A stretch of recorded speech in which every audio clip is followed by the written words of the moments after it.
Le grand défi, mon prédécesseur avait raison en tout cas, c'est d'être bien entouré. Le grand défi d'un dirigeant, d'un leader politique, c'est d'avoir une équipe qui peut l'accompagner dans la réalisation de ses objectifs. Celui qui veut être grand, travaille. Expose ton talent, arrête de détruire ceux qui travaillent. Au Congo, il y en a qui travaillent et il y en a qui arrêtent de stratégie pour détruire ceux qui travaillent. Et dommage que le Congolais aime les destructeurs au lieu du travailleur. Le Congolais encourage celui qui dit Ehindi. Quand quelqu'un dit Akokoufa, le Congolais acclame ça. Et quand on dit soutenons-le, le Congolais insulte. Changez. Bapiller yango neti batu baza na compétition ya kopiller mboka. Mutu aza kopiller on dirait neti azowelela trophée moko boye. Sikoyo balingi kokosa petit peuple na ba discours moko démagogique. Tokani malamu. Ondima biloko wana te. Pona kosukisa na koyebisa bino boye.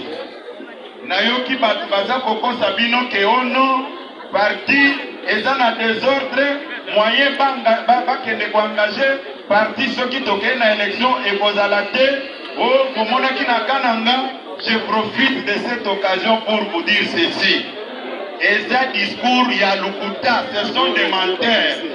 Si c'était ça la raison, ba candidat sénateur Nabiso, ba candidat gouverneur, lettre d'investiture na bango. Nani asinyaki mukanda wana, c'est toujours le président par intérim de Jean-Marc Kabondo. Mawerja oyo azalaki gouverneur na Kasai Oriental. Nani asinyaki mukanda na ye po ezala accepté na seni. Ba candidat na biso oyo bakendeki na sénatorial na ba province nyonso. Pona nini bandimaki ba candidature na bango. Mutu asinyaki ezalaki ndeko Jean-Marc. Tokani? Tokani madame? Baya koko sabino na biloko ya lukuta te, puisque bazali lisusu na argument te. Yango na date oyo ya le 2 juillet, na lobaki il faut kosilisa buzoba oyo. Na komelaki secrétaire général du ministère de l'Intérieur pour voir clair dans cette affaire. Il y a mandat spécial.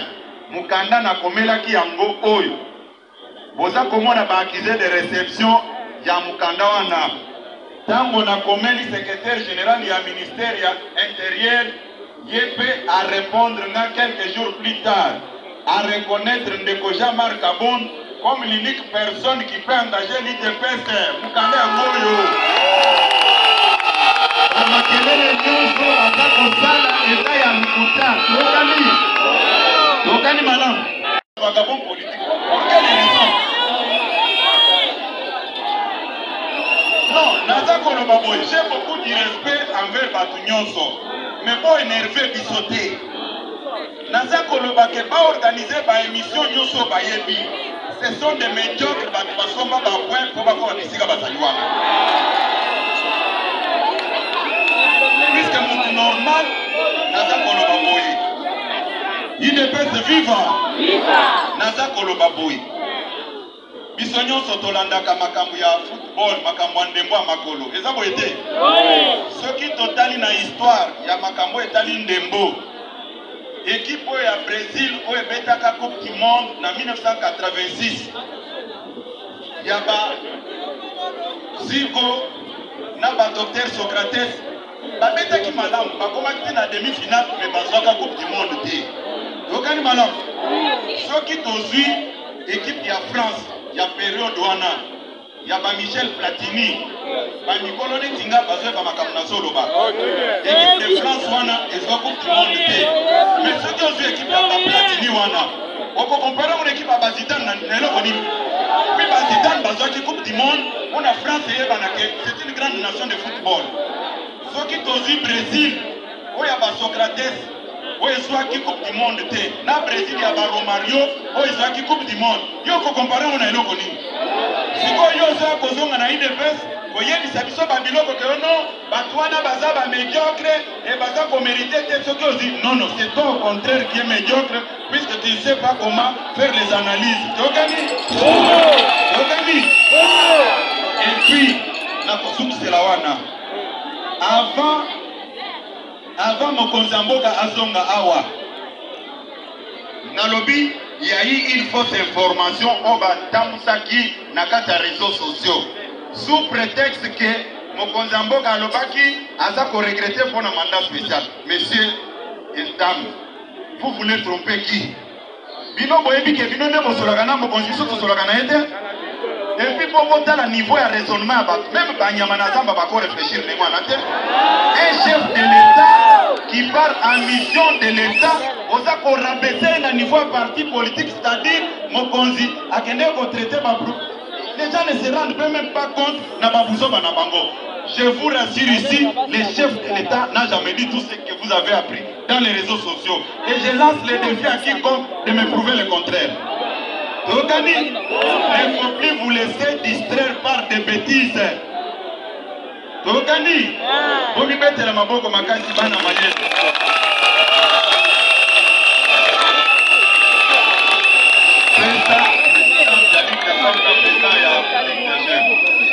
Nakanisi nandenge toyaki awa ezaki mokolo ya bamama. Ezalaki confession religieuse, soki toke na 2018 awa Corneille Nanga ya solo autaki na confession religieuse kasi Norbert Basengezi azalaki mutu ya confession religieuse autaki PPRD tokani malamu Gustave Omba azalaki mutu ya confession religieuse azalaki mutu ya INC tokani soki tozwi Jean-Pierre Kalamba rapporteur azalaki mutu ya confession religieuse azalaki mutu ya IDPS tokani lukuta wana abu babwaka yango na mai batika kokosa bino biso toyebi ke bazali koboya ndeko wana soki kajima po aza muluba baloba ndenge wana polele toyokani malamu bakosa bino te ke o po bapolitisien baza na kati puisque banda seni ebanda ezalaka kaka confession religieuse likolo bato nyonso bakolanda bazalaka bato parti politique tokani marche oyo babandaki kolobwana ezalaki mpo bakuka biloko eza marche teke mpo baboyi bapoliticien bazala tokani malamu po bomona lokuta ya mibale soki basilisi mosala wana bakendeke kovote biloko nyonso wana na parlement. Na parlement kuna basambelaka bavotaka mibeko ya mboka basalaka politike tokani mutu akosa bino te na eloko moko te tokani eloko ya mibale bayebisi bino boye balobi ke non mokonzi ya mboka asali mibembo ebele misolo ya mboka ebimi ebele eza biloko ya lokuta bamama UDPS viva bamama Félix Tshisekedi viva banda epi ya mbula oyo bavoyage nyonso mokonzi ya mboka asali yango na cadre ya président ya Union africaine tokani malamu batika kokosa bino te silence na biso eza signe ya faiblesse te soki balingi tobanda korépondre à chaque moment oyo baza kokosa tokobanda koclarifie bamakambo yango tokani moyibi na kati boyebi ke bamindele bapesaka bato misolo te soki bamoni boza kobatela misolo te eza boye te bamibembo oyo tata mokonzi asali yango na ntina lelo mibembo wana esali ke République démocratique du Congo ezonga sur la scène internationale tokani lelo barespecte biso tokani malamu et puis tango bazali kokosa ke non mbongo baza kodepanse misolo na désordre ezaki moyibi la preuve en est que lelo Fonds monétaire international na Banque mondiale bazongisi biso na programme na bango balobi bapesa biso misolo équivalent ya 1,5 milliard eza eselo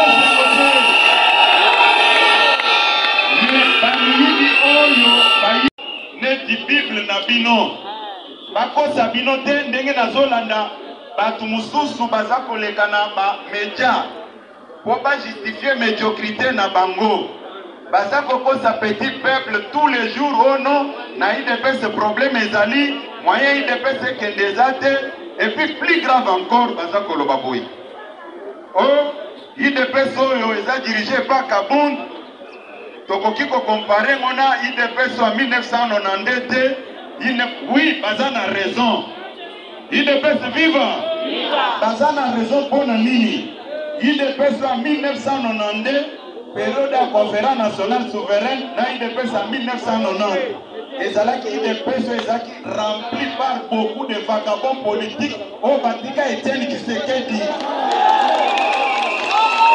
J'assume ce que j'ai dit.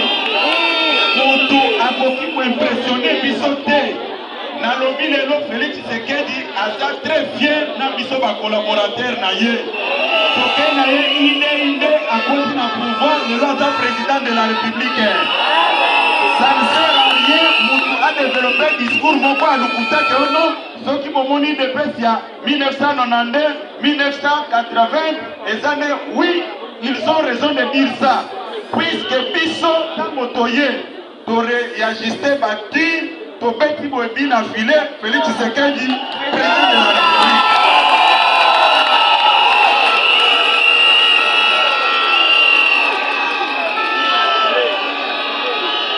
UDPS viva na kosenga bato nyonso baza nsima botelema boza bato ya lokumu okomisa UDPS na pouvoir botelema botelema bango maboto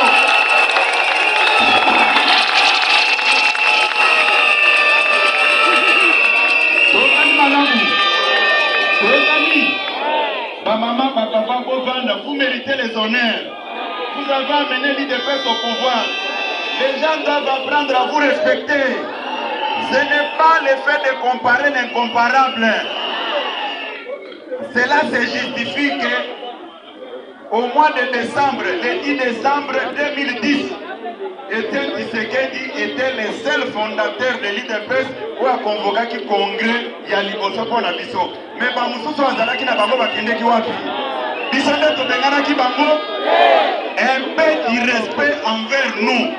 Nous avons marqué notre histoire pour ce pays. Qu'on ne vous trompe pas, qu'on le veuille ou pas, biso tosali oya biso. Tosali musala na biso. On compare biso que nous ne pouvons jamais être des médiocres. Biso tosali musala par excellence. Tokani malgré mupepe makasi we bandaki koya totikala ki ko abandonner tata mokonzi ya ekolo te. Eza boete. Lelo mokonzi ya mboka Félix Tshisekedi tango azobaluka boye azomona kaka bilongi moko oyo abundaki na yango. Eza boete. Omibetela maboko makasi.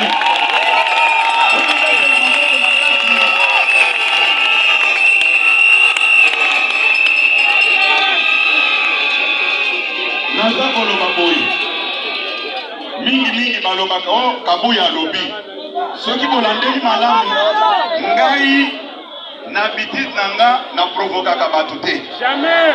Mais soki oyo kokotisa musapino na munoko nanga oyeba soki mino ezali naza kosuwa yo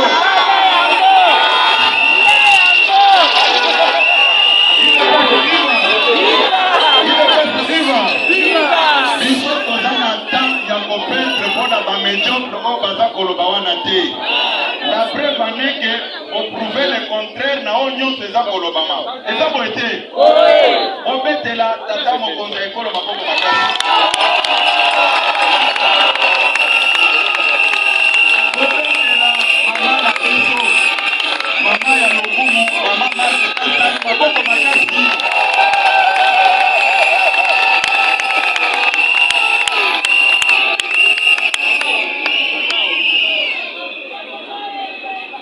Yango naza kobenda mato ya tous les nouveaux venus batika discours ya puisque baza kotinda biso toloba makambo tokoloba te. Ngai boko compare na bavagabond politique nyonso bino bokotanga wana te. Mais batu batraire Tshisekedi atikali ye moko. Mais tango biso bamediocre wana tokonore bamama makamususu lokola Ligue des femmes lelo ekomi na mutu tokoki lisusu koya te ki oba mama bosala boye on dirait neti baza na présidente te. À partir ya lelo même juste après cette manifestation ba mama soki mwa likambo ezali bakotuna mama présidente pouvoir na ye topesi yango nyonso tokani.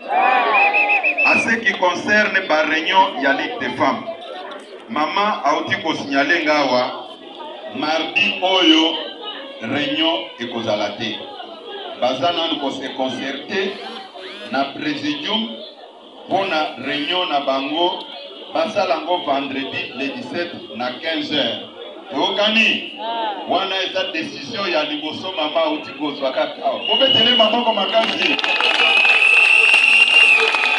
Bomoni kazamu la kisia solo. Azamu la kisia solo.